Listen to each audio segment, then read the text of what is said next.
অত্যাৱশ্যকীয় সা সামগ্ৰীৰ লগতে ইন্ধনজাত সা সামগ্ৰীৰ মূল্য বৃদ্ধিৰ পিছতে পুনৰবাৰ APDCL ৰামটাঙন সোধাব বিচাৰিছে সাধাৰণ জনতাক।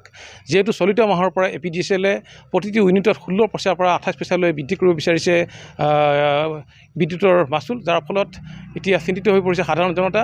যি সময়ত অত্যাৱশ্যকীয় সা সামগ্ৰীৰ মূল্য বৃদ্ধিয়ে সাধাৰণ জনতাক ৰামটাঙন সোধাইছে, সেই সময়তে পুনৰবাৰ APDCLৰ যি সিদ্ধান্ত, সেই সিদ্ধান্ত ইতিমধ্যে ৰাইজক চিন্তিত কৰি তুলিছে। মই বৰ্তমান উপস্থিত আছোঁ ঢেকীয়াজুলিৰ APDCLৰ এই কাৰ্যালয়ত, আৰু মোৰ লগত বৰ্তমান উপস্থিত আছে শোণিতপুৰ জিলা আছুৰ সম্পাদক শংকৰ দাস আছে। মই তেওঁৰ পৰা পোনে পোনে যাবলৈ বিচাৰিছোঁ। ইতিমধ্যে বজাৰত লাগিছে জুই, চৰকাৰ আছে শুই, সেই কথাষাৰ আমি দেখিছোঁ। ইতিমধ্যে অত্যাৱশ্যকীয় খাদ্য সামগ্ৰী, দালি, চাউল, মিঠাতেল, ৰন্ধন গেছ, পেট্ৰল, ডিজেল সকলোৰে দাম বৃদ্ধি হৈছে। জীৱনদায়িনী ঔষধৰ দাম বৃদ্ধি হৈছে। তাৰ সমান্তৰালকৈ এতিয়া উৎকট গৰম, ৰাজ্যবাসীয়ে ত্ৰাহি মধুসূদন সৰিবলগীয়া হৈছে গৰমৰ কাৰণে, আৰু সমগ্ৰ পৃথিৱীজুৰি গোলকীয় উত্তাপ বৃদ্ধি হৈছে। তেনে সময়তে আমি দেখিছোঁ যিটো APDCLৰ বিদ্যুতৰ সঘন লুকাভাকুত জনসাধাৰণ ইতিমধ্যে অতিষ্ঠ হৈছে। আৰু সেইখিনি সময়তে আমি দেখিছোঁ চৰকাৰ গঠন হোৱাৰ পিছত, চৰকাৰ গঠন হোৱাৰ আগতে নিৰ্বাচনৰ সময়ত চৰকাৰে বেলেগ কথা কৈছিলে, আৰু নিৰ্বাচনৰ পিছত চৰকাৰে বেলেগ কথা ক'বলৈ লৈছে।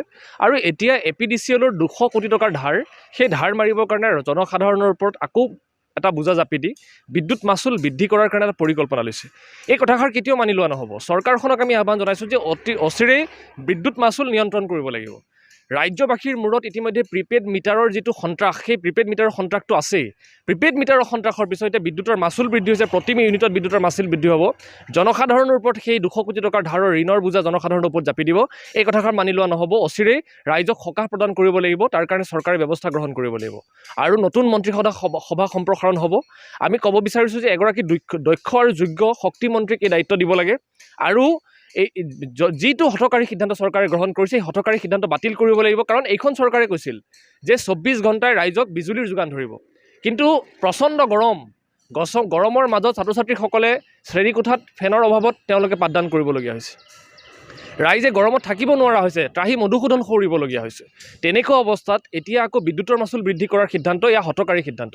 এই সিদ্ধান্ত কেতিয়াও মানি লোৱা নহ'ব, আৰু জনসাধাৰণক সকাহ দিবৰ কাৰণে চৰকাৰে ব্যৱস্থা গ্ৰহণ কৰিবৰ কাৰণে, আৰু এই বিষয়টো পুনৰ বিবেচনা কৰিবৰ কাৰণে চৰকাৰক আমি আহ্বান জনাইছোঁ।